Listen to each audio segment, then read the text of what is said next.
Hello everyone, welcome to Insights 21 into often less known things.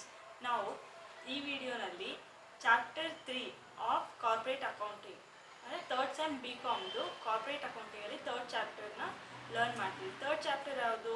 Valuation of intangible asset. ನಮಗೆ valuation of intangible asset chapter ಇರ್ಬೋದು, but ನಾವು ಎಲ್ಲ intangible ಅಸೆಟ್ದು valuation ಈ ಚಾಪ್ಟರಲ್ಲಿ ಮಾಡಲ್ಲ. Means ನಮ್ಮ ಸಿಲೆಬಸ್ಸಲ್ಲಿ ಅದಿಲ್ಲ. ನಮಗಿರೋದು just valuation of goodwill. So first intangible asset ಅಂದ್ರೇನು ಮೀನಿಂಗ್ ನೋಡೋಣ. Meaning, intangible assets is something that cannot be touched or physically seen. ನಾವು ಅದನ್ನು ಟಚ್ ಮಾಡೋದಕ್ಕಾಗಲ್ಲ ಮತ್ತು ಫಿಸಿಕಲಿ ನೋಡೋದಕ್ಕಾಗಲ್ಲ. It is a long term asset. ಇದು long term, it's not a short term. ಅಂದರೆ more than 1 year ಇರುತ್ತೆ ಆ asset value. Approves value year over year. ಇದು value year over year increase ಆಗ್ತಾ ಹೋಗುತ್ತೆ. ಸಮ್ಟೈಮ್ಸ್ ಇದು ಅಮರ್ಟೈಸು ಆಗುತ್ತೆ. ಅಮರ್ಟೈಸ್ ಅಂದರೆ ಏನು ಅದನ್ನು ನಾವು ಕ್ಯಾರೆಕ್ಟರಿಸ್ಟಿಕ್ಸಲ್ಲಿ ನೋಡೋಣ. Next goodwill. Like examples for intangible assets ಏನು? ಗುಡ್ವಿಲ್ ಆಗಿರ್ಬೋದು, ಪೇಟೆಂಟ್ ಆಗಿರ್ಬೋದು, copyright, trade mark, software, contracts and franchises. ಅದಕ್ಕೆ ಕ್ಯಾರೆಕ್ಟರಿಸ್ಟಿಕ್ಸ್ ನೋಡೋದಾದರೆ not physical and not have and absolute physical value. Not physical ಅಂದರೆ ನಮ್ಗೆ ಗೊತ್ತಾಯಿತು, ಅಂದರೆ ನಾವು ಇದನ್ನು ನೋಡೋದಕ್ಕೂ ಆಗಲ್ಲ, ಟಚ್ ಮಾಡೋದಕ್ಕೂ ಆಗಲ್ಲ. ನೆಕ್ಸ್ಟು ಅಂದರೆ ಅಬ್ಸಲ್ಯೂಟ್ ಫಿಸಿಕಲ್ ವ್ಯಾಲ್ಯೂ ಇರೋಲ್ಲ. ಲೈಕ್ ಇದು ಇಷ್ಟು ವೆಯ್ಟ್ ಇದೆ, ಇಷ್ಟು ಹೈಟ್ ಇದೆ, ಆ ಥರ ಏನೂ ಇಲ್ಲ. ಇದು ಇಂಟ್ಯಾಂಜಿಬಲ್, ನೋಡೋದಕ್ಕಾಗಲ್ಲ ಬಟ್ ಅದು ವ್ಯಾಲ್ಯೂ ಇರುತ್ತೆ. Next holds long term value for A business. ಅಂದರೆ ಇವಾಗ ಯಾವುದೋ ಒಂದು ಬಿಸ್ನೆಸ್ ರನ್ ಮಾಡ್ತಾ ಇರ್ತೀವಿ, ಆ ಬಿಸ್ನೆಸ್ಸಲ್ಲಿ ಗುಡ್ವಿಲ್ ನಮಗೆ ಚೆನ್ನಾಗಿದೆ ಅಂದರೆ ಆ ಬಿಸ್ನೆಸ್ ನಮಗೆ ಶಾರ್ಟ್ ಟರ್ಮಲ್ಲಿ ಲಿಕ್ವಿಡೇಟ್ ಆಗುತ್ತಾ? ಇಲ್ಲ. ಮೀನ್ಸ್ ಅದು ಲಾಂಗ್ ಟರ್ಮಲ್ಲಿ ರನ್ ಆಗುತ್ತೆ ಮತ್ತು ಪ್ರಾಫಿಟು ಕೂಡ ಇನ್ಕ್ರೀಸಿಂಗ್ ಟ್ರೆಂಡಲ್ಲಿ ಇರುತ್ತೆ. ಇವಾಗ ನಾವು ಗುಡ್ವಿಲ್ ಚೆನ್ನಾಗಿರೋದು ಕಂಪ್ನಿ ನೋಡೋಕೆ ಹೋದರೆ ಟಾಟಾ ಎಂಟರ್ಪ್ರೈಸಸ್ ನೋಡ್ಬೋದು, ಎಷ್ಟು ವರ್ಷದಿಂದ ಬರ್ತಾ ಇದ್ದಾರೆ. ನೆಕ್ಸ್ಟು ರಿಲಯನ್ಸ್ ನೋಡ್ಬೋದು. ರೀಸೆಂಟ್ ಟೈಮಲ್ಲಿ ಅದಾನಿ ತುಂಬ ಜಾಸ್ತಿ ಗುಡ್ವಿಲ್ ಇನ್ಕ್ರೀಸ್ ಆಗಿದೆ. ಸೊ ಅದೆಲ್ಲ ಈ ಗುಡ್ವಿಲ್ ಎಷ್ಟು ಜಾಸ್ತಿ ಇರುತ್ತೆ ಮತ್ತು ಎಷ್ಟು ಚೆನ್ನಾಗಿರುತ್ತೆ, ಬಿಸ್ನೆಸ್ಸು ಅದೇ ಥರ ಲಾಂಗ್ ಟರ್ಮಲ್ಲಿ ರನ್ ಆಗುತ್ತೆ. Next it can be amortised. Amortise ಅಂದರೆ ಏನು? ಅಂದರೆ ವ್ಯಾಲ್ಯೂ ಡಿಕ್ರೀಸ್ ಆಗೋದು, ರೈಟ್ ಆಫ್. ಇವಾಗ fixed asset, machinery, land depreciate ಆಗೋಲ್ಲ, ಅದು ಸೆಕೆಂಡ್ರಿ, ಅದು ಅಪ್ರಿಸಿಯೇಟ್ ಆಗುತ್ತೆ. ಮಿಷಿನರಿ, ಫರ್ನಿಚರು ಇದೆಲ್ಲ ಏನು ಡಿಪ್ರಿಸಿಯೇಟ್ ಆಗೋದು ಅಂದರೆ write off due to wear and tear usage. ಅದೇ ಥರ ಇಂಟ್ಯಾಂಜಿಬಲ್ ಅಸೆಟ್ ನಾವು ಡಿಪ್ರಿಸಿಯೇಟ್ ಮಾಡಲ್ಲ, ಅದನ್ನು ಅಮರ್ಟೈಸ್ ಮಾಡ್ತೀವಿ. ಅಂದರೆ decrease in the value of intangible asset due is known as amortisation. Next ನಮಗಿರೋದು ಗುಡ್ವಿಲ್ ಅಲ್ವಾ? ಸೊ ನೆಕ್ಸ್ಟ್ ಗುಡ್ವಿಲ್ನ ಲರ್ನ್ ಮಾಡೋದು. ಸೊ ಗುಡ್ವಿಲ್ ಮೀನಿಂಗ್ ನೋಡೋದಾದರೆ ಗುಡ್ವಿಲ್ ಏನು? Goodwill is a value of good name or reputation of the business. ಅಂದರೆ ಅದು ಒಂದು value ಏನ್ರದ್ದು? Good name or reputation of the business. ಇವಾಗ ಒಂದು ಬಿಸ್ನೆಸ್ ಇದೆ ಅಂದರೆ ಅದ್ರ ಗುಡ್ ನೇಮು ಮತ್ತು ಅದ್ರ ರೆಪ್ಯುಟೇಷನ್ ಎಷ್ಟಿದೆ ಪಬ್ಲಿಕಲ್ಲಿ, ಅದ್ರ ವ್ಯಾಲ್ಯೂನ ನಾವು ಗುಡ್ವಿಲ್ ಅಂತ ಹೇಳ್ತೀವಿ. ಅದರಲ್ಲಿ 2 types ಆಫ್ ಗುಡ್ವಿಲ್ಸ್ ಇದೆ, purchase goodwill and inherent goodwill. Features ನೋಡೋಕ್ಕೆ ಹೋದರೆ goodwill is an intangible asset. ನಾವು ಇಂಟ್ಯಾಂಜಿಬಲ್ ಅಸೆಟ್ ಮೀನಿಂಗ್ ಲರ್ನ್ ಮಾಡಿದಾಗೆ ತಿಳ್ಕೊಂಡಿದ್ದು ಗುಡ್ವಿಲ್ ಇಂಟ್ಯಾಂಜಿಬಲ್ ಅಸೆಟ್. ಇವಾಗ ನಾವು ಅದನ್ನು ನೋಡೋದಕ್ಕೂ ಆಗಲ್ಲ, ಟಚ್ ಮಾಡೋದಕ್ಕೂ ಆಗಲ್ಲ, ಫೀಲ್ ಮಾಡೋದಕ್ಕೂ ಆಗಲ್ಲ. Next it helps in earning excess profit.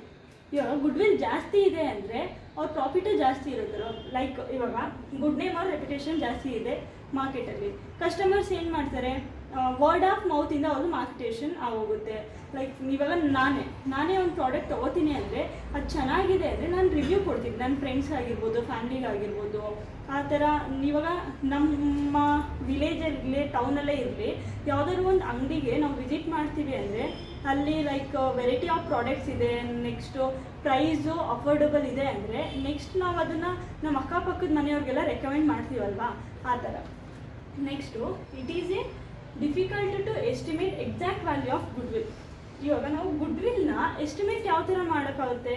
Assets, land ಇದೆಲ್ಲ ಇದೆ, ಮಾರ್ಕೆಟ್ ವ್ಯಾಲ್ಯೂ ಬೇರೆದೆಲ್ಲ ಯಾವ ಥರ ಇದೆ ಅದ್ರ ಮೇಲೆ ನಾವು ಅದನ್ನು ವ್ಯಾಲ್ಯೂ ಮಾಡ್ತೀವಿ. ಗುಡ್ವಿಲ್ ಇಂಟ್ಯಾಂಜಿಬಲ್ ಅಸೆಟ್ ಅಲ್ವಾ, ಅದು ಎಕ್ಸಾಕ್ಟ್ ವ್ಯಾಲ್ಯೂ ಅಮೌಂಟಲ್ಲಿ ನಾವು ಹೆಂಗೆ ಮಾಡೋದಕ್ಕಾಗುತ್ತೆ? ಅದು ಎಕ್ಸಾಕ್ಟ್ ವ್ಯಾಲ್ಯೂ ಮಾಡೋದು ಒಂದು ಸ್ವಲ್ಪ difficult. Next it can realise along with other asset at the time of liquidation. Liquidation ಅಂದರೆ ಏನು? ಅಂದರೆ ಕಂಪ್ನಿ ಕ್ಲೋಸ್ ಮಾಡೋದು, ವೈಂಡಿಂಗ್ ಅಪ್. ಅಂದರೆ ಎಲ್ಲ ಅಸೆಟ್ಸು ಲಯಬಿಲಿಟೀಸು ಎಲ್ಲ ಡಿಸ್ಕ್ಲೋಸ್ ಮಾಡಿ ಕಂಪ್ನಿನ ಫುಲ್ಲು ಕ್ಲಿಯರ್ ಮಾಡಿ ಕ್ಲೋಸ್ ಮಾಡ್ತೀವಿ. ಆ ಟೈಮಲ್ಲಿ ಬರೀ ಅಸೆಟ್ಸ್ ಮಾತ್ರ ಅಲ್ಲ, ಗುಡ್ವಿಲ್ ಕೂಡ ನಾವು ಸೇಲ್ ಮಾಡ್ಬೋದು. Value of goodwill is subjective and is highly dependent on the judgement of the valuer. ಗುಡ್ವಿಲ್ನ ವ್ಯಾಲ್ಯೂ ಮಾಡೋದಕ್ಕೆ ಅಂತ ನಾವು ವ್ಯಾಲ್ಯೂಯರ್ನ ಅಪಾಯಿಂಟ್ ಮಾಡ್ತೀವಿ.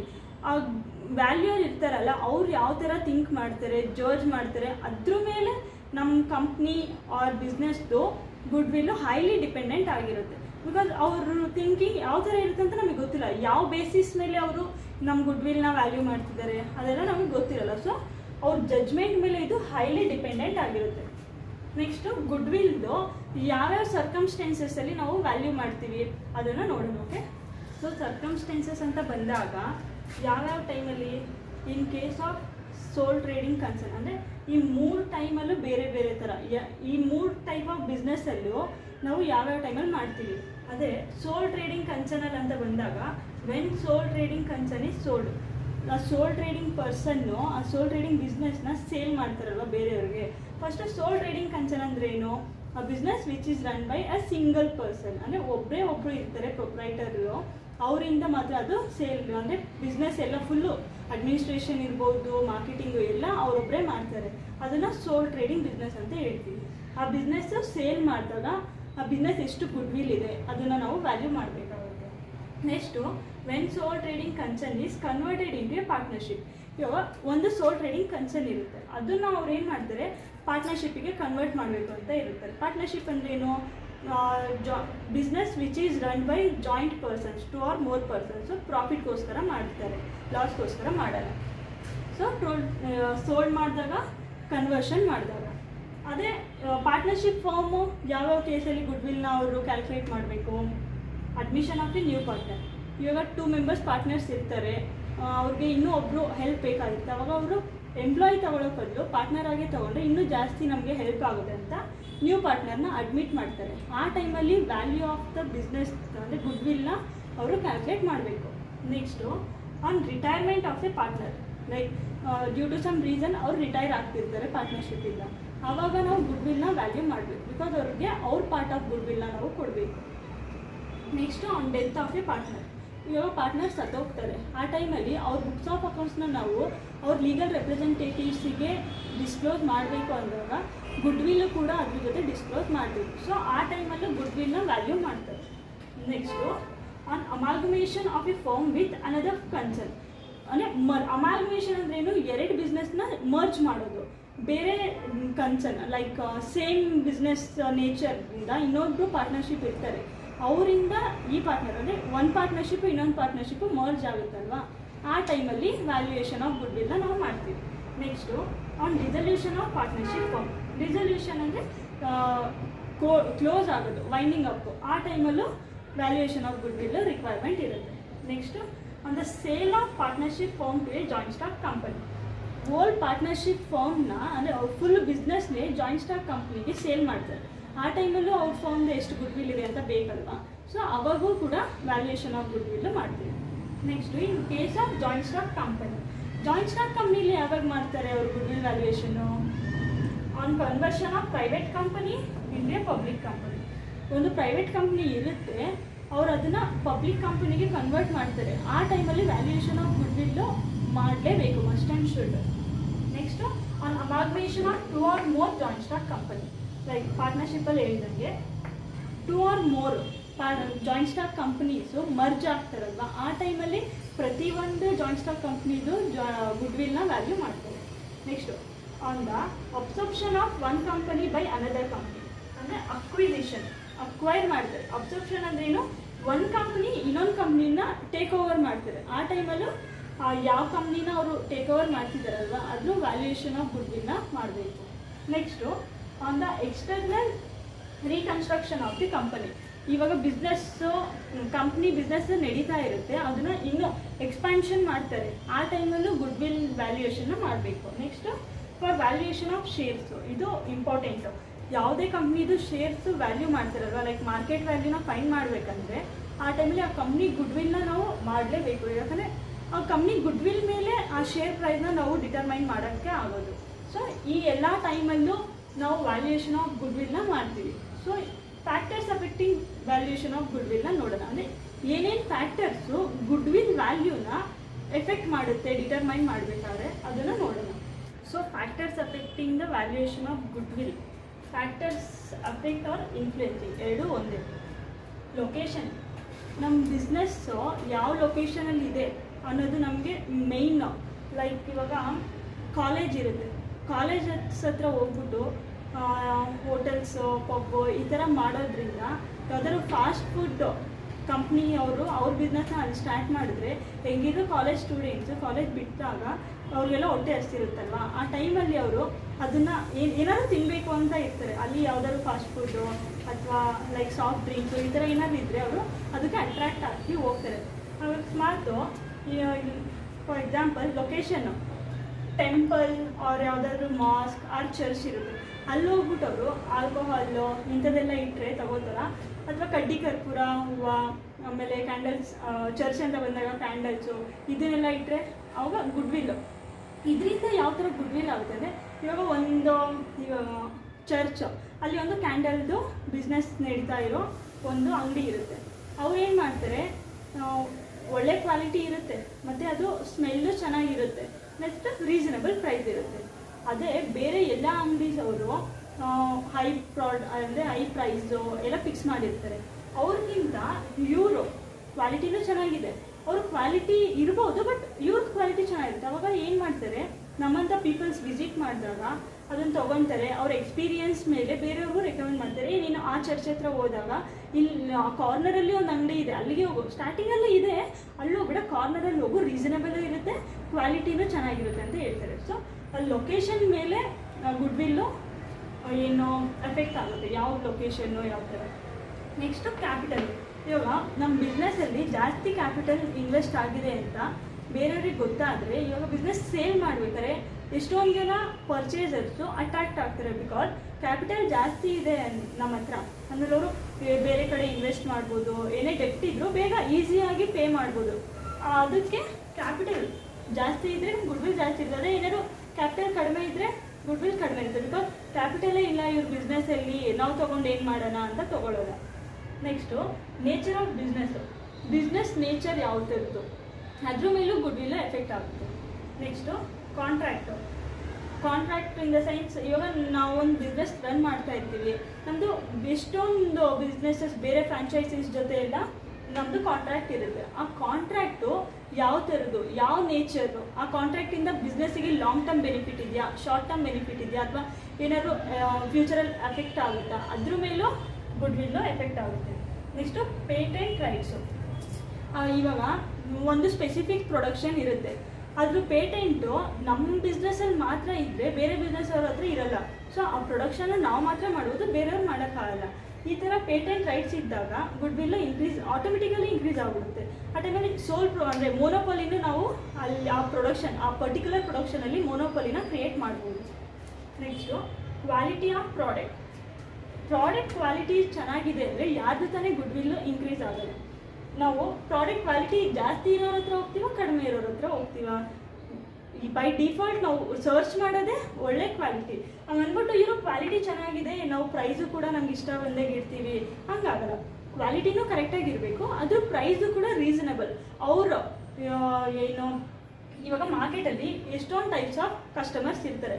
ಅವ್ರ ಟಾರ್ಗೆಟ್ ಕಸ್ಟಮರ್ಸು ಯಾವ ಥರ ಪ್ರಾಡಕ್ಟ್ ಮತ್ತು ಎಷ್ಟು ಪ್ರೈಸಿಗೆ ಇದು ಮಾಡ್ತಿರ್ತಾರೆ ಅದನ್ನು ಮಾತ್ರ ಅವ್ರಿಗೆ ಪ್ರೊವೈಡ್ ಮಾಡಬೇಕು. ಇವ್ರ ಕ್ವಾಲಿಟಿ ಚೆನ್ನಾಗಿದೆ ಅಪ್ಪ, ಓಕೆ ಫೈನ್, ಬಟ್ ಪ್ರೈಸು ಕೂಡ ಅವ್ರು ಏನು ಬೇಕೋ ಹಂಗೆ ಲ್ಯಾಕ್ಸ್ ಕ್ರೋಸ್ ಟುಗೆದರ್ ಇಟ್ಟರೆ ತೊಗೊಳ್ಳಲ್ಲ. ಇವಾಗ ಮ್ಯಾಚ್ ಬಾಕ್ಸು ₹1, ₹5, ₹10, ₹15, $20, $30 ಇದೇ ಲಾಸ್ಟು ಮ್ಯಾಕ್ಸಿಮಮ್ಮು.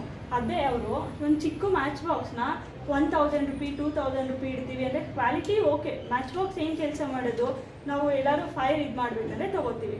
ಅವರು ಅದನ್ನೇ 1,000 ಇಟ್ಟರೆ ಯಾರು ತಾನೇ ತೊಗೋತಾರೆ, ಕ್ವಾಲಿಟಿ ಚೆನ್ನಾಗಿದೆ ಅಂದ್ಬಿಟ್ಟು ನೀವು ತಗೊಳ್ಳಿ ಅಂತ ಅವರು ನಮ್ಮನ್ನ ಫೋರ್ಸು ಮಾಡೋದಕ್ಕಾಗಲ್ಲ.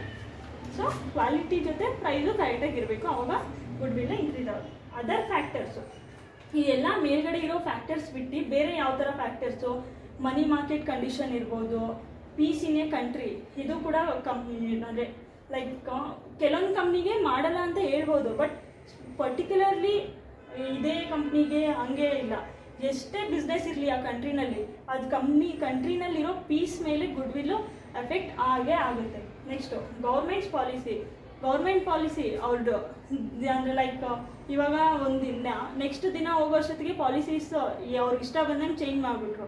ಆ ಟೈಮಲ್ಲಿ ನಮ್ಮ ಕಂಪ್ನಿ ಗುಡ್ ವಿಲ್ ಬೇಕಾದ್ರೆ ಇನ್ಕ್ರೀಸು ಆಗ್ಬೋದು, ಇಲ್ಲ ಇಲ್ಲಿರೋದು ಇಲ್ಲಿಗೂ ಹೋಗ್ಬೋದು.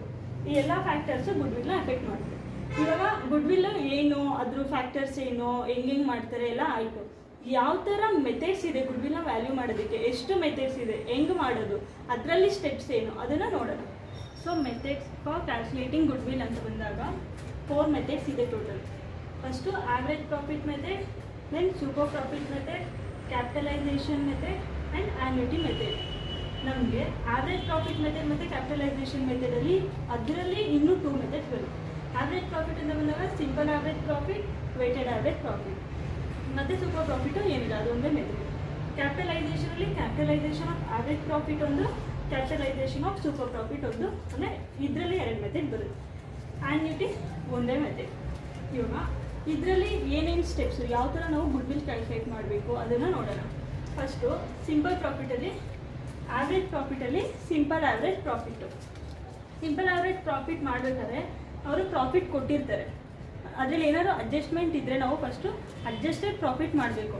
ಅಕಸ್ಮಾತ್ ಅವ್ರು ಏನಾದರೂ ಏನೂ ಅಡ್ಜಸ್ಟ್ಮೆಂಟ್ ಇಲ್ಲದಲೇ ಪ್ರಾಫಿಟ್ ಕೊಟ್ಟಿದ್ರೆ ಡೈರೆಕ್ಟಾಗಿ ಪ್ರಾಫಿಟ್ನ ಆವ್ರೇಜ್ ಮಾಡ್ಬೋದು. ಇಲ್ಲಿ first method adjusted profit. So ಅವರೇನು ಲೈಕ್ ಅಡ್ಜಸ್ಟ್ಮೆಂಟ್ ಇದೆ ಅಂದಮೇಲೆ ಅಡ್ಜಸ್ಟೆಡ್ ಪ್ರಾಫಿಟ್ ಮಾಡಬೇಕು. ಏನೇನು ಅಡ್ಜಸ್ಟ್ಮೆಂಟು ಅದನ್ನು ಪ್ರಾಬ್ಲಮ್ ಮಾಡ್ಬೇಕಾದ್ರೆ ನೋಡೋಣ. ದೆನ್ ಆವ್ರೇಜ್ ಅಡ್ಜಸ್ಟೆಡ್ ಪ್ರಾಫಿಟ್, ಇಲ್ಲಿ ನಮಗೆ ಅಡ್ಜಸ್ಟೆಡ್ ಪ್ರಾಫಿಟ್ ಬರುತ್ತಲ್ವ, ಅದನ್ನು ಆವ್ರೇಜ್ ಮಾಡಬೇಕು. ನೆಕ್ಸ್ಟು ಗುಡ್ ವಿಲ್ ಯಾವ ಥರ ಮಾಡ್ತೀವಿ, average profit into number of year purchase. ಇಲ್ಲಿ ಆವ್ರೇಜ್ ಪ್ರಾಫಿಟ್ ಮಾಡಿರ್ತೀವಲ್ವ, ಅದನ್ನು ನಂಬರ್ ಆಫ್ ಇಯರ್ ಪರ್ಚೇಸಿಂದ ಮಲ್ಟಿಪ್ಲೈ ಮಾಡಬೇಕು. ನಂಬರ್ ಆಫ್ ಇಯರ್ ಪರ್ಚೇಸ್ ಎಷ್ಟು ಕ್ವಶನಲ್ಲೇ ಕೊಟ್ಟಿರ್ತಾರೆ, ಇಲ್ಲ ಅಂದರೆ ಕ್ವಶನಲ್ಲಿ ಏನೂ ಡಿಫಾಲ್ಟ್ ಕೊಟ್ಟಿಲ್ಲ, ಒಂದು 3 years ಪ್ರಾಫಿಟ್ ಕೊಟ್ಟಿರ್ತಾರೆ ಅಂದರೆ number of year purchase 3 years ಆಗಿರುತ್ತೆ. ನೆಕ್ಸ್ಟು ವೆಯ್ಟೆಡ್ ಆವ್ರೇಜ್ ಪ್ರಾಫಿಟ್ಟು ಅವರೇ ಹೇಳಿರ್ತಾರೆ ವೆಯ್ಟೆಡ್ ಆವ್ರೇಜ್ ಮಾಡಿ ಅಂತ. ಇಲ್ಲ ಅವರು ಹೇಳೇ ಇಲ್ಲ, ಏನು ಸ್ಪೆಸಿಫೈ ಮಾಡಿಲ್ಲ ಕ್ವಶನಲ್ಲಿ ಅಂದರೆ like profit year after year increasing ಟ್ರೆಂಡಲ್ಲಿ ಹೋಗ್ತಾ ಇದೆ. ಆ ಟೈಮಲ್ಲಿ ನಾವು ವೆಯ್ಟೆಡ್ ಆವ್ರೇಜ್ ಪ್ರಾಫಿಟೇ ಮಾಡಬೇಕು. ಇದು ಜ್ಞಾಪಕಕ್ಕಿರಲಿ. ಫಸ್ಟು ವೆಯ್ಟೆಡ್ ಆವ್ರೇಜ್ ಪ್ರಾಫಿಟ್ ಮಾಡಬೇಕು. ವೆಯ್ಟೆಡ್ ಆವ್ರೇಜ್ ಪ್ರಾಫಿಟ್ ಯಾವ ಥರ ಮಾಡ್ತೀವಿ, total weighted profit divided by total weight ಮಾಡಿದ್ರೆ ವೆಯ್ಟೆಡ್ ಆವ್ರೇಜ್ ಪ್ರಾಫಿಟ್ ಸಿಗುತ್ತೆ. ಅದರಿಂದ ಆ ವೆಯ್ಟೆಡ್ ಆವ್ರೇಜ್ ಪ್ರಾಫಿಟ್ ಸಿಕ್ಕ ಆಮೇಲೆ ಗುಡ್ ವಿಲ್ ಮಾಡಬೇಕು. So weighted average profit into number of year purchase ಮಾಡಿದ್ರೆ ವೆಯ್ಟೆಡ್ ಆವ್ರೇಜ್ ಪ್ರಾಫಿಟಿಂದ ನಮಗೆ ಗುಡ್ ವಿಲ್ ಸಿಗುತ್ತೆ ಈ ಮೆಥಡಿಂದ. ನೆಕ್ಸ್ಟ್ ಸೂಪರ್ ಪ್ರಾಫಿಟ್ ಅಂತ ಬಂದಾಗ ಇದರಲ್ಲೂ first method adjusted profit. Next step ಏನು ಬರುತ್ತೆ, ಆವ್ರೇಜ್ ಅಡ್ಜಸ್ಟೆಡ್ ಪ್ರಾಫಿಟ್ ಬರುತ್ತೆ. ಇಲ್ಲಿ ಅಡ್ಜಸ್ಟೆಡ್ ಪ್ರಾಫಿಟ್ ಮಾಡಿರ್ತೀವಿ, ನೆಕ್ಸ್ಟು ಆ ಅಡ್ಜಸ್ಟೆಡ್ ಪ್ರಾಫಿಟ್ನ ಆವ್ರೇಜ್ ಮಾಡಬೇಕು. ಆವ್ರೇಜ್ ಅಡ್ಜಸ್ಟೆಡ್ ಪ್ರಾಫಿಟ್ ಸಿಕ್ಕ ಆಮೇಲೆ ಕ್ಯಾಪಿಟಲ್ ಎಂಪ್ಲಾಯ್ಡ್ ಮಾಡಬೇಕು. ಕ್ಯಾಪಿಟಲ್ ಎಂಪ್ಲಾಯ್ಡ್ನ ಯಾವ ಥರ ಮಾಡ್ತೀವಿ, ಟೋಟಲ್ ಅಸೆಟ್ಸು, ಆ ಅಸೆಟ್ಸಿಂದ ಔಟ್ಸೈಡರ್ಸ್ ಲಯಬಿಲಿಟಿ ಇರುತ್ತಲ್ವ, ಅದನ್ನು ಲೆಸ್ ಮಾಡಿದ್ರೆ ನಮಗೆ ಕ್ಯಾಪಿಟಲ್ ಎಂಪ್ಲಾಯ್ಡ್ ಸಿಗುತ್ತೆ. ಆ ಕ್ಯಾಪಿಟಲ್ ಎಂಪ್ಲಾಯ್ಡಲ್ಲಿ ಯಾವ ಇಯರಲ್ಲಿ ಗುಡ್ ವಿಲ್ ಮಾಡ್ತಾ ಇರ್ತೀವಲ್ವ, ಆ ಇಯರ್ದು ಅರ್ಧ ಪ್ರಾಫಿಟ್ ಅಂದರೆ 50% ಆಫ್ ಪ್ರಾಫಿಟ್ನ ಲೆಸ್ ಮಾಡಿದ್ರೆ ಆವ್ರೇಜ್ ಕ್ಯಾಪಿಟಲ್ ಎಂಪ್ಲಾಯ್ಡ್ ಸಿಗುತ್ತೆ. ಆವ್ರೇಜ್ ಕ್ಯಾಪಿಟಲ್ ಎಂಪ್ಲಾಯ್ಡ್ ಸಿಕ್ಕ ಆಮೇಲೆ ನಾರ್ಮಲ್ ಪ್ರಾಫಿಟ್ನ ನಾವು ಐಡೆಂಟಿಫೈ ಮಾಡಬೇಕು. ನಾರ್ಮಲ್ ಪ್ರಾಫಿಟ್ ಯಾವ ಥರ, ಆವ್ರೇಜ್ ಕ್ಯಾಪಿಟಲ್ ಎಂಪ್ಲಾಯ್ಡ್ ಇಂಟು NRRನ ಕ್ವಶನಲ್ಲೇ ಹೇಳಿರ್ತಾರೆ. ಸೊ NRR ಅಂತ ಸ್ಪೆಸಿಫೈ ಮಾಡಿರ್ತಾರೆ. ಇಲ್ಲಾಂದರೆ ಈ ಬಿಸ್ನೆಸ್ ಲೈಕ್ ಈ ಕಂಪ್ನಿ ಮಾಡ್ದಲೇ ಇವರು ಈ ಲೈಕ್ ಡೈರೆಕ್ಟರ್ಸು ಅಥವಾ ಮೆಂಬರು ಯಾರಾದರೂ ಒಬ್ಬರು ಬೇರೆ ಕಡೆ ಮಾಡ್ತಾ ಇದ್ದರೆ ಬಿಸ್ನೆಸ್ಸು ಅವ್ರಿಗೆ ಏನು ಬರ್ತಾ ಇತ್ತು ರಿಟರ್ನ್ಸು ಆ ಥರ ಕೊಟ್ಟಿರ್ತಾರೆ. ಇಲ್ಲಾಂದರೆ ಕಂಪ್ನಿ ಇದೇ ಥರ ನಮಗೆ ರಿಟರ್ನ್ಸ್ ಬರ್ತಾ ಇರುತ್ತೆ ಅಂತ ಹೇಳಿರ್ತಾರೆ, ಅದು NRR ಆಗಿರುತ್ತೆ. ನೆಕ್ಸ್ಟು ನಾರ್ಮಲ್ ಪ್ರಾಫಿಟ್ಟು ನಮಗೆ ಸಿಕ್ತು. ನಾರ್ಮಲ್ ಪ್ರಾಫಿಟ್ ಐಡೆಂಟಿಫೈ ಮಾಡಿದ್ರೆ ಸೂಪರ್ ಪ್ರಾಫಿಟ್ನ ಮಾಡಬೇಕು. ಸೂಪರ್ ಪ್ರಾಫಿಟ್ ಹೆಂಗೆ ಮಾಡ್ತೀವಿ, ವೆಯ್ಟೆಡ್ ಆವ್ರೇಜ್ ಪ್ರಾಫಿಟ್ ಇಲ್ಲ ಅಂದರೆ average profit. Weighted average or average ಎಂತಕ್ಕೆ ಹಾಕಿದ್ದೀವಿ ಅಂದರೆ ಅಕಸ್ಮಾತ್ ಏನಾದರೂ ಕ್ವಶನಲ್ಲಿ ಇನ್ಕ್ರೀಸಿಂಗ್ ಟ್ರೆಂಡಲ್ಲಿ ಪ್ರಾಫಿಟ್ ಇತ್ತು, ಆವಾಗ ನಾವು ವೆಯ್ಟೆಡ್ ಆವ್ರೇಜೇ ಮಾಡಬೇಕು. ಇಲ್ಲಾಂದರೆ ನಾರ್ಮಲ್ ಟೈಮ್ ಇದ್ದರೆ ಆವ್ರೇಜ್ ಪ್ರಾಫಿಟ್ ಮಾಡ್ತೀವಿ. ಅದರಿಂದ ಇಲ್ಲಿ ನಾರ್ಮಲ್ ಪ್ರಾಫಿಟ್ ನಾವು ಐಡೆಂಟಿಫೈ ಮಾಡಿರೋದನ್ನ ಲೆಸ್ ಮಾಡಬೇಕು, ಆವಾಗ ನಮ್ಗೆ ಏನು ಸಿಗುತ್ತೆ, super profit. Then sixth method ಅಂದರೆ ಸಿಕ್ಸ್ತ್ ಸ್ಟೆಪ್ಪು, ಲಾಸ್ಟ್ ಸ್ಟೆಪ್ಪಲ್ಲಿ ಗುಡ್ ವಿಲ್ನ ಮಾಡ್ತೀವಿ. ಅದು ಏನು formula, super profit into number of year purchase. Number of year purchase ಕ್ವಶನಲ್ಲೇ ಸ್ಪೆಸಿಫೈ ಮಾಡಿರ್ತಾರೆ, ಕ್ವಶನಲ್ಲಿ ಸ್ಪೆಸಿಫೈ ಮಾಡಿಲ್ಲ ಅಂದರೆ ಎಷ್ಟು ಇಯರ್ ಅವರು ಪ್ರಾಫಿಟ್ ಕೊಟ್ಟಿರ್ತಾರೆ ಅಷ್ಟು. ಇನ್ನು ಇವಾಗ ಫಸ್ಟ್ ಮೆಥಡಲ್ಲಿ ಪ್ರಾಬ್ಲಮ್ ಮಾಡೋಣ. ಸೊ ಆವ್ರೇಜ್ ಪ್ರಾಫಿಟ್ಗೆ ಪ್ರಾಬ್ಲಮ್ ನೋಡೋಕೆ ಹೋದರೆ ನಮಗೆ ಫಸ್ಟ್ ಏನು ಗೊತ್ತು, ಆವ್ರೇಜ್ ಪ್ರಾಫಿಟಲ್ಲಿ ಅಡ್ಜಸ್ಟೆಡ್ ಪ್ರಾಫಿಟ್ ಮಾಡಬೇಕು ಅಂತ ಗೊತ್ತು. ಅಡ್ಜಸ್ಟೆಡ್ ಪ್ರಾಫಿಟಲ್ಲಿ ಏನು ಆ್ಯಡ್ ಮಾಡ್ತೀವಿ, ಲೆಸ್ ಮಾಡ್ತೀವಿ ಅದನ್ನು ನೋಡೋಣ, ಆಮೇಲೆ ಪ್ರಾಬ್ಲಮ್ ಮಾಡೋಣ. ಫಸ್ಟು ನೆಟ್ ಪ್ರಾಫಿಟ್, ಕ್ವಶನಲ್ಲಿ ಏನು ಕೊಟ್ಟಿರ್ತಾರೋ ನೆಟ್ ಪ್ರಾಫಿಟು ಅದನ್ನು ತೊಗೋಬೇಕು. ಅದಾದಮೇಲೆ ಅಬ್ನಾರ್ಮಲ್ ಲಾಸು, ಏನೇ ಅಬ್ನಾರ್ಮಲ್ ಲಾಸಿಂದ ಪ್ರಾಫಿಟ್ ಏನಾದರೂ ಲೆಸ್ ಆಗಿದೆ ಅದನ್ನು ನಾವು ಆ್ಯಡ್ ಮಾಡ್ತೀವಿ. ನೆಕ್ಸ್ಟು ಎಕ್ಸ್ಪೆಕ್ಟೆಡ್ ಇನ್ಕಮ್ ಇನ್ ಫ್ಯೂಚರಲ್ಲಿ ಆ ಇನ್ಕಮ್ ಬರುತ್ತೆ ಅಂತ ಈಗ ಎಕ್ಸ್ಪೆಕ್ಟ್ ಮಾಡ್ತಿದ್ದಾರೆ, ಈ ಪ್ರಾಫಿಟಲ್ಲಿ ಅದು ಇನ್ಕಮ್ಮು ಆ್ಯಡ್ ಆಗಿಲ್ಲ, ಆ ಟೈಮಲ್ಲಿ ಅದನ್ನು ಆ್ಯಡ್ ಮಾಡಬೇಕು. Expenses that may not incur ಫ್ಯೂಚರಲ್ಲಿ ಅಂದರೆ ಇವಾಗ ಒಂದು ಎಕ್ಸ್ಪೆನ್ಸಸ್ ಇರುತ್ತೆ, ಅದು ಆಗುತ್ತೆ ಅಂತ ನಾವು ಡಿಸೈಡ್ ಮಾಡಿರ್ತೀವಿ, ಬಟ್ ಅದು ಫ್ಯೂಚರಲ್ಲಿ ಆಗಲ್ಲ, ಆ ಟೈಮಲ್ಲೂ ಅದನ್ನು ಆ್ಯಡ್ ಮಾಡಬೇಕು. ನೆಕ್ಸ್ಟು ನಾನ್ ಆಪ್ರೇಟಿಂಗ್ ಎಕ್ಸ್ಪೆನ್ಸಸ್ ಅಂದರೆ ಇವಾಗ ಕಂಪ್ನಿದು ಆಪ್ರೇಟಿಂಗ್ ಎಕ್ಸ್ಪೆನ್ಸಸ್ ಯಾವ್ದಾದ್ರು ಇರುತ್ತೆ ಅದನ್ನು ಬಿಟ್ಟು ಯಾವ್ದು ಬರುತ್ತೆ, ಲೈಕ್ ಆಪ್ರೇಟಿಂಗ್ ಅಂದರೆ ಆಪ್ರೇಷನ್ಸ್, ಆ ಬಿಸ್ನೆಸ್ ಕನ್ಸರ್ನು ಯಾವ ನೇಚರ್ ಇದೆ ಆ ನೇಚರಿಗೆ ರಿಲೇಟೆಡ್ ಎಕ್ಸ್ಪೆನ್ಸಸ್ ಇದ್ದರೆ ಮಾತ್ರ ತೊಗೋಬೇಕು, ಅದು ಬಿಟ್ಟು ಬೇರೆದು ನಾನ್ ಆಪ್ರೇಟಿಂಗ್ ಇದೆ ತೊಗೊಳಂಗಿಲ್ಲ. ಸೊ ಅದನ್ನು ಆ್ಯಡ್ ಮಾಡ್ತೀವಿ. Next over valuation of opening stock, previous year closing stock ಇರುತ್ತಲ್ವ, ಅದು ಈ ವರ್ಷದ ಓಪನಿಂಗ್ ಸ್ಟಾಕು. ಆ ಓಪನಿಂಗ್ ಸ್ಟಾಕು ಓವರ್ ವ್ಯಾಲ್ಯೂ ಆಗಿರುತ್ತೆ, ಆ ಟೈಮಲ್ಲಿ ಅದೆಷ್ಟು ಓವರ್ ವ್ಯಾಲ್ಯೂ ಆಗಿದೆ ಅದನ್ನು ಆ್ಯಡ್ ಮಾಡಬೇಕು.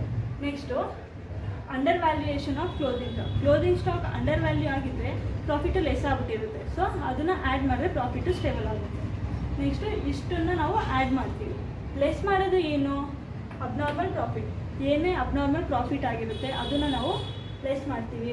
ನೆಕ್ಸ್ಟು ಎಕ್ಸ್ಪೆಕ್ಟೆಡ್ ಎಕ್ಸ್ಪೆನ್ಸಸ್ ಇನ್ ಫ್ಯೂಚರಲ್ಲಿ ಎಕ್ಸ್ಪೆನ್ಸಸ್ ಆಗುತ್ತೆ ಅಂತ ಎಕ್ಸ್ಪೆಕ್ಟ್ ಮಾಡಿರ್ತೀವಿ, ಆ ಎಕ್ಸ್ಪೆನ್ಸಸ್ನ ಲೆಸ್ ಮಾಡ್ತೀವಿ. Next income that may not occur in expenses that may not occur in ಫ್ಯೂಚರ್ನ ಆ್ಯಡ್ ಮಾಡ್ತೀವಿ ಅಂದರೆ ಇನ್ಕಮ್ ಫ್ಯೂಚರಲ್ಲಿ ಬರುತ್ತೆ ಅಂತ ಎಕ್ಸ್ಪೆಕ್ಟ್ ಮಾಡಿರ್ತೀವಿ, ಬಟ್ ಅದು ಬರಲ್ಲ, ಅದನ್ನು ಲೆಸ್ ಮಾಡಬೇಕು.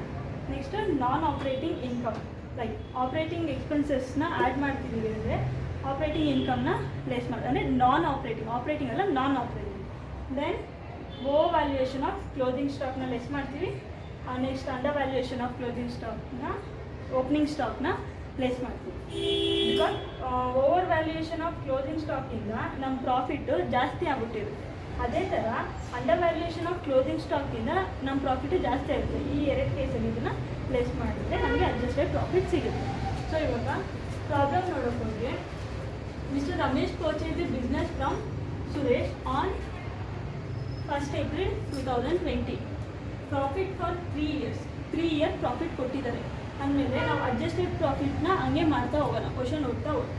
ಅಡ್ಜಸ್ಟೆಡ್ ಪ್ರಾಫಿಟಲ್ಲಿ ಏನೋ ಫಸ್ಟ್ ನೆಟ್ ಪ್ರಾಫಿಟ್ ಏನು ಕೊಟ್ಟಿದ್ದಾರೆ ಅದನ್ನು ಬರ್ಕೋಬೇಕು.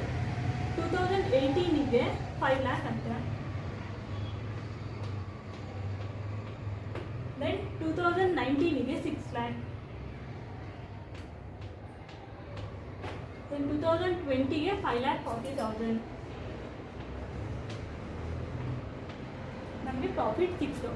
Next it was founded that the profit for the year 2018, ಈ 2018 ಪ್ರಾಫಿಟಲ್ಲಿ include a non recurring income of 20,000. Non recurring income 2018ನಲ್ಲಿ ಇನ್ಕ್ಲೂಡ್ ಆಗಿದೆ. ನಾನ್ ರೆಕರಿಂಗ್ ಇನ್ಕಮ್ನ ನಾವು ಏನು ಮಾಡ್ತೀವಿ, ಸೊ ನಾನ್ ರೆಕರಿಂಗ್ ಇನ್ಕಮ್ ಅಂದರೆ ಇನ್ಕಮ್ಮು ಇನ್ ಫ್ಯೂಚರಲ್ಲಿ ಬರಲ್ಲ. ಸೊ ಎಷ್ಟದು 20,000 rupees. ಯಾವ ಇಯರು ಅಲ್ಲಿ ಕೊಟ್ಟಿರೋದು ಬರೀ ಒಂದೇ ಇಯರ್, ಸೊ 2018ನಲ್ಲಿ ಮಾತ್ರ ನಾವು ಅದನ್ನು ತೊಗೋಬೇಕು.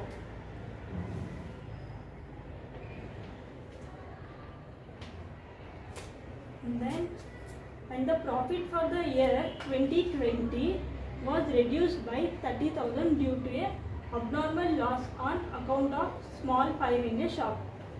ಫೈರ್ ಅಂದರೆ ಶಾಪಲ್ಲಿ ಫೈರ್ ಆಗಿದೆ, ಅದರಿಂದ ಅವ್ರಿಗೆ ಲಾಸ್ ಆಗಿದೆ. ಯಾವ ಇಯರಲ್ಲಿ, 2020ನಲ್ಲಿ. ಎಷ್ಟಾಗಿರೋದು 30,000. ಅಬ್ನಾರ್ಮಲ್ ಲಾಸ್ನ ಆ್ಯಡ್ ಮಾಡ್ತೀವಿ, 30,000. Next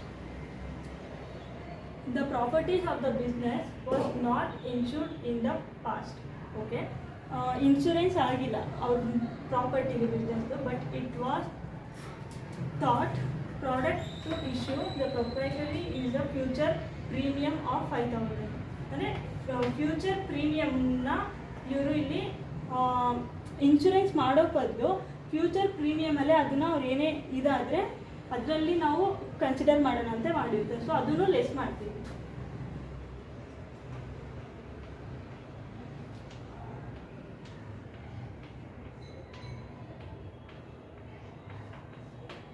Then Ramesh at the time of purchase of the business was the employee as manager. ಅವ್ರು ಪರ್ಚೇಸ್ ಮಾಡಬೇಕಾದ ಟೈಮಲ್ಲಿ ಮ್ಯಾನೇಜರ್ ಆಗಿ ವರ್ಕ್ ಮಾಡ್ತಾ ಇದ್ರಂತೆ. ಯಾರು? Ramesh. Then of an individual business concern at a monthly salary ಎಷ್ಟು?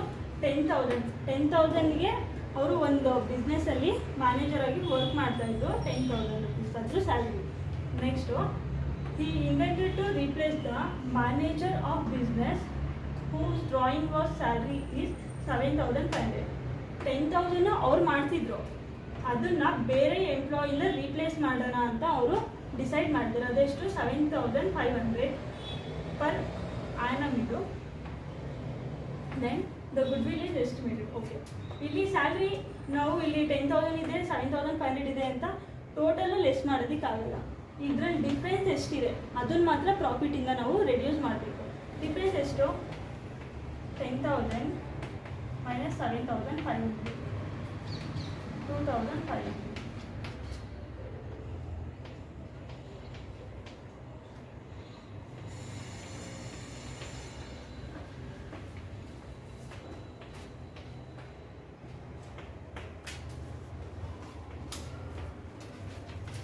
So adjusted profit related ನಮಗಿರೋದೇ ಇಷ್ಟು ಅಡ್ಜಸ್ಟ್ಮೆಂಟ್ಸು. ಸೊ ಇವಾಗ ಇದನ್ನು ಎಷ್ಟು ಬಂದಿದೆ ಅಡ್ಜಸ್ಟೆಡ್ ಪ್ರಾಫಿಟ್ನ ಅದನ್ನು ನೋಡೋಣ. ಸೊ ಇವಾಗ ಇದನ್ನ ಬ್ಯಾಲೆನ್ಸಸ್ನ ನೋಡೋಣ. ಇಲ್ಲಿ 5 lakh ಇದೆ, ಏನೂ ಆ್ಯಡ್ ಮಾಡೋದಿಲ್ಲ. So 5 lakh. ಅದೇ ಥರ 6 lakhಲ್ಲೂ ಏನೂ ಆ್ಯಡ್ ಮಾಡೋದಿಲ್ಲ. So 6 lakh.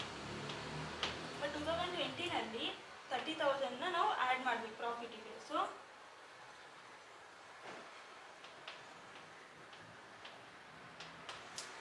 ದೆನ್ ಆ್ಯಡ್ ಮಾಡಿ ನಮಗೆ ಬ್ಯಾಲೆನ್ಸ್ ಸಿಕ್ಕಿದೆ. ಈ ಬ್ಯಾಲೆನ್ಸಲ್ಲಿ ಈ ಎಲ್ಲ ಅಡ್ಜಸ್ಟ್ಮೆಂಟ್ಸ್ನ ಲೆಸ್ ಮಾಡಬೇಕು. ಸೊ 5 lakhಲ್ಲಿ minus 20,000 minus 5,000 minus 2,500 it comes to 4,72,500. 2019 ನೋಡೋದಾದರೆ ಟೋಟಲ್ 6 lakh ಪ್ರಾಫಿಟ್ ಇದೆ. ಅದರಲ್ಲಿ 5,000 ಮೈನಸ್ 2,500, 5,92,500. ದೆನ್ 2020 5,70,000ಅಲ್ಲಿ 5,000 ಮೈನಸ್ 2,500, 5,62,500 ಬರುತ್ತೆ. ಸೊ ನಮಗೆ ಅಡ್ಜಸ್ಟೆಡ್ ಪ್ರಾಫಿಟ್ ಸಿಕ್ಕಿದೆ. ನೆಕ್ಸ್ಟ್ ಸ್ಟೆಪ್ ಏನು? ಆವ್ರೇಜ್ ಅಡ್ಜಸ್ಟೆಡ್ ಪ್ರಾಫಿಟ್ ಮಾಡಬೇಕು. ಆವ್ರೇಜ್ ಅಡ್ಜಸ್ಟೆಡ್ ಪ್ರಾಫಿಟಲ್ಲಿ ನಾವು ಏನು ಮಾಡ್ತೀವಿ ಅಂದರೆ ಫುಲ್ ಟೋಟಲ್ ಎಷ್ಟು ಪ್ರಾಫಿಟ್ ಇದೆ ಅಡ್ಜಸ್ಟೆಡ್ ಪ್ರಾಫಿಟ್, ಆ ಟೋಟಲ್ ಅಡ್ಜಸ್ಟೆಡ್ ಪ್ರಾಫಿಟ್ನ ಎಷ್ಟು ನಂಬರ್ ಆಫ್ ಇಯರ್ಸ್ ಇದೆ ಅದರಿಂದ ಡಿವೈಡ್ ಮಾಡಿ ನಮಗೆ ಆವ್ರೇಜ್ ಅಡ್ಜಸ್ಟೆಡ್ ಪ್ರಾಫಿಟ್ ಸಿಗುತ್ತೆ. ಸೊ ಟೋಟಲ್ ಅಡ್ಜಸ್ಟೆಡ್ ಪ್ರಾಫಿಟ್ ಮಾಡಬೇಕಲ್ವಾ? 4,72,500 plus 5,92,500 plus 5,62,500 divided by number of years ಎಷ್ಟು? 1, 2, 3 ಅಂದರೆ ಎಷ್ಟು ಇಯರ್ದು ಪ್ರಾಫಿಟ್ ಕೊಟ್ಟಿದ್ದಾರೆ. So divided by 3. 4,72,500 plus 5,92,500 plus 5,62,500, 16,27,500 divided by 3. Divided by 3 ಮಾಡಿದ್ರೆ ಎಷ್ಟು ಬರುತ್ತೆ ಆವ್ರೇಜ್ ಪ್ರಾಫಿಟ್ಟು? 5,42,500 ನಮಗೆ ಆವ್ರೇಜ್ ಪ್ರಾಫಿಟ್ ಸಿಕ್ಕಿದೆ. ಇವಾಗ ಗುಡ್ ವಿಲ್. ನೆಕ್ಸ್ಟ್ ಸ್ಟೆಪ್ ಏನು ಬರುತ್ತೆ ಆವ್ರೇಜ್ ಪ್ರಾಫಿಟಲ್ಲಿ? ಕ್ಯಾಲ್ಕುಲೇಷನ್ ಆಫ್ ಗುಡ್ ವಿಲ್ ಅಲ್ವಾ? ಕ್ಯಾಲ್ಕುಲೇಷನ್ ಆಫ್ ಗುಡ್ ವಿಲ್ಗೆ ಏನು ಫಾರ್ಮುಲಾ ಆವ್ರೇಜ್ ಪ್ರಾಫಿಟಲ್ಲಿ? Weighted means average adjusted profit into number of years purchase. Number of year purchase ಕ್ವಶನಲ್ಲಿ ಹೇಳಿದ್ದಾರೆ ಎಷ್ಟು? 2 years ಅಂತ. So good will is equals to average adjusted profit into number of years purchased. 5,42,500 into number of year purchase is 2 into 2 years ಮಾಡಿದ್ರೆ 10,85,000 ಬರುತ್ತೆ. Average adjusted ಪ್ರಾಫಿಟಲ್ಲಿ ನಾವು good will calculate ಮಾಡಿದಾಗ ಈ ಪ್ರಾಬ್ಲಮಲ್ಲಿ ನಮಗೆ 10,85,000 ಗುಡ್ ವಿಲ್ ಬರುತ್ತೆ. ಇವಾಗ ನೆಕ್ಸ್ಟು ವೆಯ್ಟೆಡ್ ಆ್ಯಾವ್ರೇಜಲ್ಲಿ ಗುಡ್ ವಿಲ್ ಯಾವ ಥರ ಮಾಡೋದು ಆ ಪ್ರಾಬ್ಲಮ್ನ ನೋಡೋಣ. ಸೊ ಇವಾಗ ವೆಯ್ಟೆಡ್ ಆ್ಯಾವ್ರೇಜ್ದು ಕ್ವಶನ್ ನೋಡೋಣ. ABC Limited purchased the business of XYZ Limited. Okay. Calculate goodwill on the basis of 3-year purchase. ಎಷ್ಟು 3 years purchase ಅಂತ ಹೇಳಿದ್ದಾರೆ. ಗುಡ್ವಿಲ್ ಕ್ಯಾಲ್ಕುಲೇಟ್ ಮಾಡಿದ್ರೆ ನಂಬರ್ ಆಫ್ ಇಯರ್ ಪರ್ಚೇಸ್ ಅಂತ ಬರುತ್ತಲ್ಲ ಅದು 3 years of weighted average profit for 4 years. So weighted, so ಇಲ್ಲಿ weights ಕ್ವಶನಲ್ಲಿ ಕೊಟ್ಟಿದ್ದಾರೆ ಅಂತ ನೋಡಬೇಕು. ಅವ್ರು ಕೊಟ್ಟಿಲ್ಲ ಅಂದರೆ 1 2 3 ಅಂತ ನಾವು ಹಾಕೋತೀವಿ. The appropriate weights are, so weights ಅವರೇ ಕೊಟ್ಟಿದ್ದಾರೆ. 2017 1 ಅಂತೆ, then 2018 2.5, 2019 3.5, 2020 4.2. The profit for the years were 40,500, 46,500, 60,000 and 75,000. So ನಮಗೆ ಪ್ರಾಫಿಟ್ ಸಿಕ್ಕಿದೆ. ಅಡ್ಜಸ್ಟೆಡ್ ಪ್ರಾಫಿಟ್ನ ಹಂಗೆ ಮಾಡ್ತಾ ಹೋಗೋಣ. ಕ್ವಶನ್ ಓದ್ತಾ ಅಡ್ಜಸ್ಟೆಡ್ ಪ್ರಾಫಿಟ್ ಮಾಡೋಣ. First year 40,500, then 2018 46,500, then 2019 60,000, 2020 75,000. Then on security of account the following aspects are revealed. So adjustment nodana. The company purchased furniture on 31st June 2019. ಅಂದರೆ 2019 ಅಲ್ಲಿ ಅವರು ಫರ್ನಿಚರ್ನ ಪರ್ಚೇಸ್ ಮಾಡಿದ್ದಾರೆ. ಎಷ್ಟು 10,000 rupees ಅಂತೆ. For the purpose of value of goodwill, rectify and depreciate the furniture by 10% by return on value. ಈ furniture ಮೇಲೆ ನಾವು 10% depreciation ಮಾಡಬೇಕು. ಅದು ಯಾವ ಮೆಥಡಲ್ಲಿ? Return down value. ನಮಗೆಲ್ಲ ಗೊತ್ತು ಡಿಪ್ರಿಸಿಯೇಷನ್ನ ನಾವು 2 ಮೆಥಡಲ್ಲಿ ಮಾಡ್ತೀವಿ. ರಿಟರ್ನ್ ಡೌನ್ ಇರ್ಬೋದು, ಇಲ್ಲ ಸ್ಟ್ರೈಟ್ ಲೈನ್ ಇರ್ಬೋದು. ಇಲ್ಲಿ ನಮ್ಗೆ ಕೇಳಿರೋದು return down value method. Then ಇದನ್ನು ಹಂಗೆ ಫಿಲ್ ಮಾಡ್ತಾ ಹೋಗೋಣ.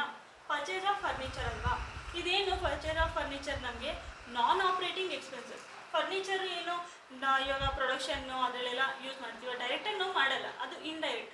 ಲೈಕ್ ಇವಾಗ ಆಫೀಸಲ್ಲಿ ನಮಗೇನು ಫರ್ನಿಚರ್ ಬೇಕಾಗುತ್ತೆ ಆ ಥರ, ಫ್ಯಾಕ್ಟ್ರಿನಲ್ಲೂ ಬೇಕಾಗುತ್ತೆ, ಲೈಕ್ ಫ್ಯಾನು ಲೈಟ್ ಇದೆಲ್ಲ ಮಾಡ್ತೀವಲ್ವಾ, ಅದೆಲ್ಲ ಫರ್ನಿಚರ್ಸು. ಸೊ ಇವಾಗ 2019 ನಾವು first April 2019 31st March 2020 accounting year ಇದೆ ಅಂದರೆ ಇಲ್ಲಿ ಪರ್ಚೇಸ್ ಮಾಡಿರೋದು ಯಾವುದು? ಜೂನ್. ಸೊ ಇದು ನಮಗೆ ಬರೋದು 2020 ಪ್ರಾಫಿಟಲ್ಲಿ. ಎಷ್ಟು? 10,000. Purchase of furniture is 10,000. It should be added. And then ಅವರೇನು ಹೇಳಿದ್ದಾರೆ? ಡಿಪ್ರಿಸಿಯೇಷನ್ ಮಾಡಿ, ಅದು ರಿಟರ್ನ್ ಆನ್ ವ್ಯಾಲ್ಯೂ ಬೇಸಿಸಲ್ಲಿ. ಡಿಪ್ರಿಸಿಯೇಷನ್ ಅಂದ್ರೇನು?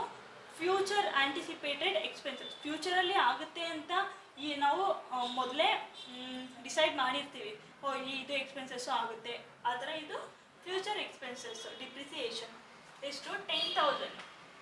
ಫರ್ನಿಚರ್ ವ್ಯಾಲ್ಯೂ ಏನೋ 10,000 ಇದೆ, ಇಂಟು 10%. ಅದು ಓಕೆ. ಬಟ್ ನಾವಿದು 10,000 ಮೇಲೆ 10% ಮಾಡೋದಕ್ಕಾಗಲ್ಲ. 10,000 ಇಂಟು 10% ಮಾಡಿಬಿಟ್ರೆ ಹೋಲ್ ಇಯರ್ ಮಾಡಿದ್ದೀವಿ ಅಂತ ಕನ್ಸಿಡ್ರೇಷನ್ ಆಗೋಗಿದೆ. ನಾವೀಗ ಪರ್ಚೇಸ್ ಮಾಡಿದ್ದು ಯಾವಾಗ? 30th June. 30th June ಅಂದರೆ ಜೂನ್ ಬರಲ್ಲ, July, August, September, October, November, December, Jan, Feb and March. So 9 ಮಂತ್ಗೆ ನಾವು ತೊಗೋಬೇಕು.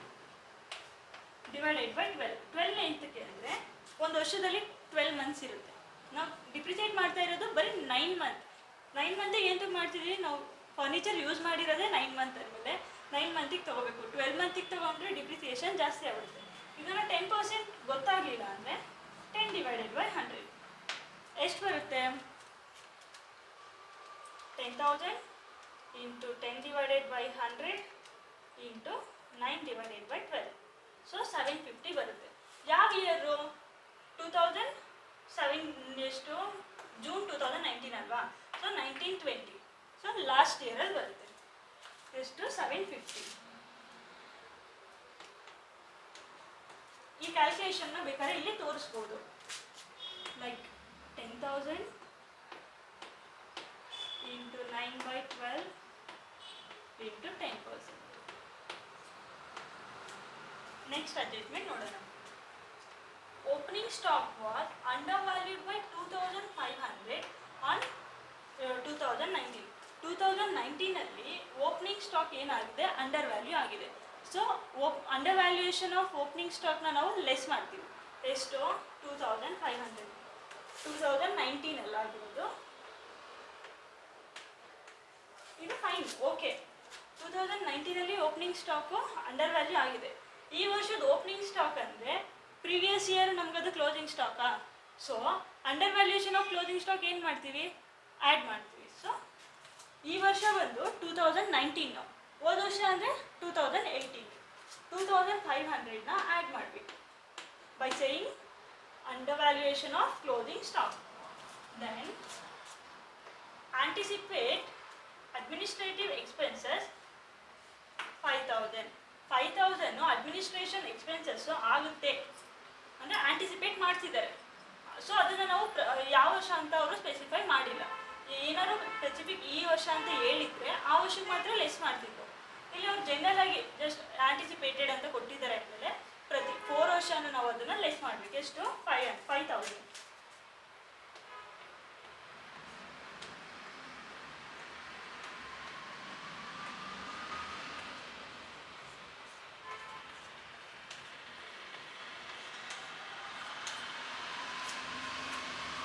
ಸೊ ನಮಗೆ ಅಡ್ಜಸ್ಟೆಡ್ ಪ್ರಾಫಿಟ್ ರಿಲೇಟೆಡ್ ಇರೋದು ಇಷ್ಟೇ ಅಡ್ಜಸ್ಟ್ಮೆಂಟ್ಸು. ಸೊ ಇವಾಗ ಅಡ್ಜಸ್ಟೆಡ್ ಪ್ರಾಫಿಟ್ನ ನೋಡೋಣ ಎಷ್ಟು ಬಂದಿದೆ.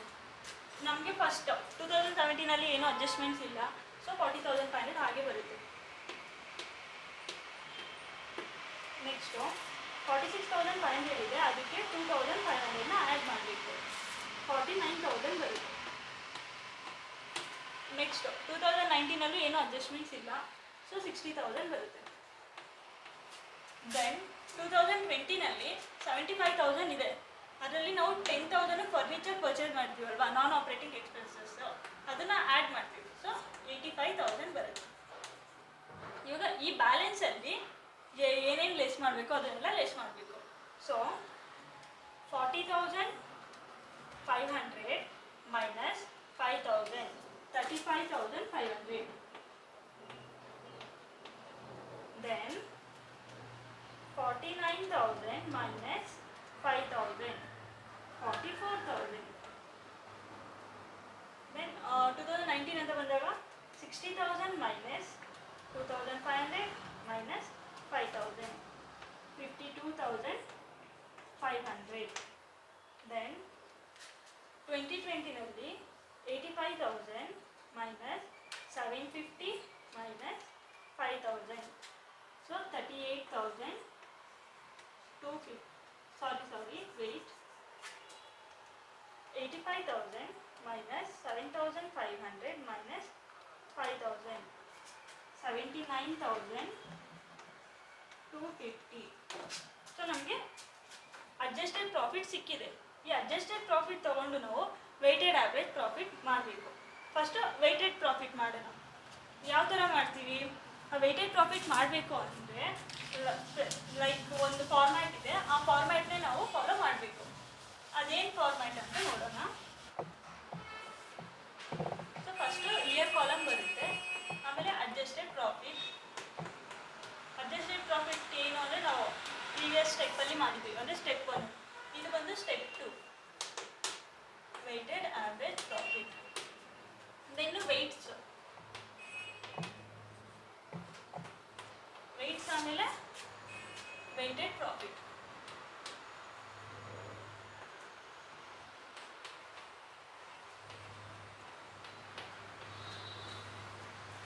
ಇಯರು ಏನೇನು 2017, 18, 19, 20 ಅಂತ ಇದೆ ಅಲ್ವಾ, ಅದನ್ನೇ ತಗೋಬೇಕು.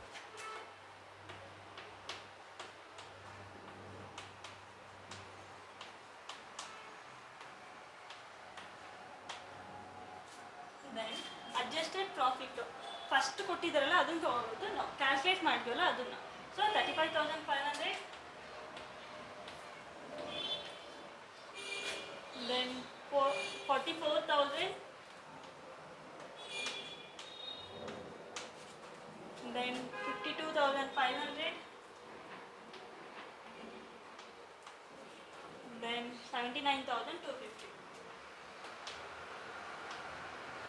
ಸೊ ನಾವು ವೆಯ್ಟ್ಸ್ ನೋಡೋಕೆ ಹೋದರೆ ನೀವು ಕ್ವಶನ್ ಬರ್ಕೊಂಡಿದ್ರಲ್ಲ ಅದನ್ನು ನೋಡಿ ನಾನು ರಬ್ ಮಾಡಿದ್ದೀನಿ. ಸೊ ಇಲ್ಲಿ ನೋಡ್ಕೊತೀನಿ. 2017 ವೆಯ್ಟ್ 1 ಇದೆ.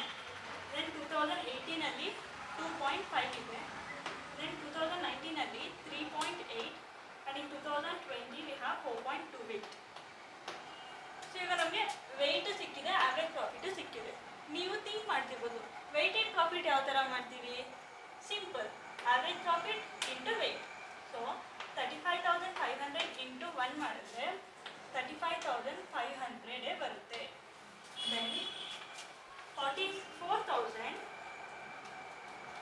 ಇಂಟು ಎಷ್ಟು ವೆಯ್ಟು? 2.5, ನಮಗೆ 1,10,000 ಬರುತ್ತೆ.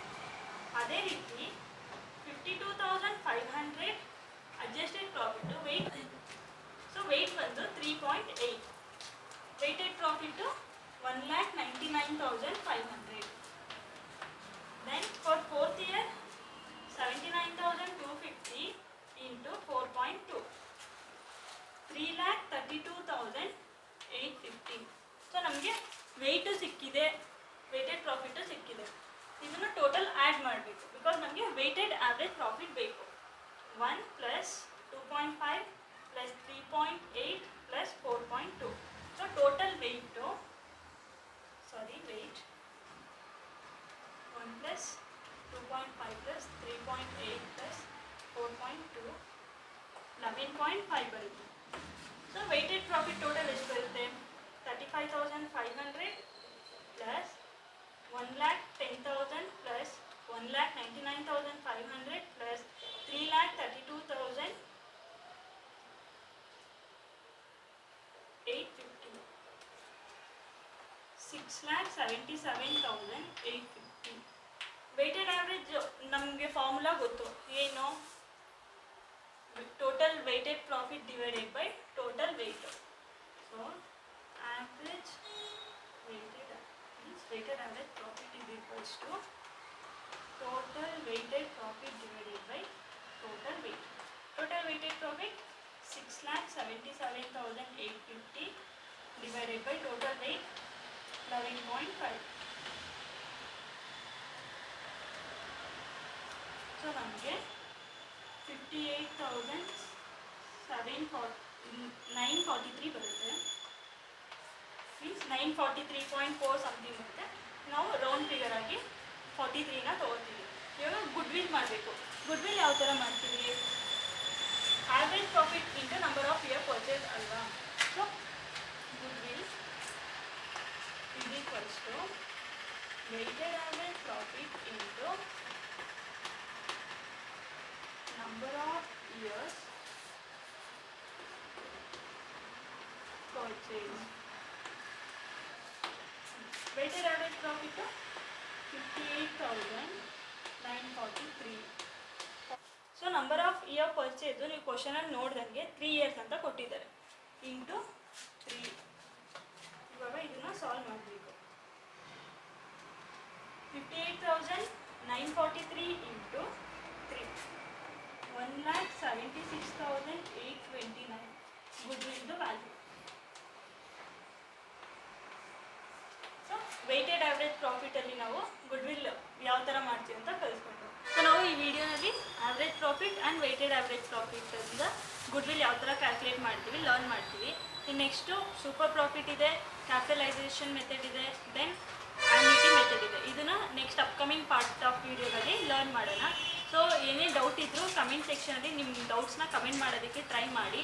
ದೆನ್ ನಮ್ಮ ವಿಡಿಯೋ ಏನಾದ್ರು ಇಷ್ಟ ಆಗಿ, ನಮ್ಮ ಕಾಂಟೆಂಟ್ ಏನಾದ್ರು ಇಷ್ಟ ಆಗಿ, ಈ ಥರ ಕಂಟೆಂಟ್ನ ನೀವು ಇನ್ನೂ ನೋಡಬೇಕು ಅಂದರೆ ನಮ್ಮ ಚಾನಲ್ನ ಲೈಕ್ ಮಾಡಿ, ಸಬ್ಸ್ಕ್ರೈಬ್ ಮಾಡಿ ಆ್ಯಂಡ್ ಶೇರ್ ಮಾಡಿ. And thank you for watching.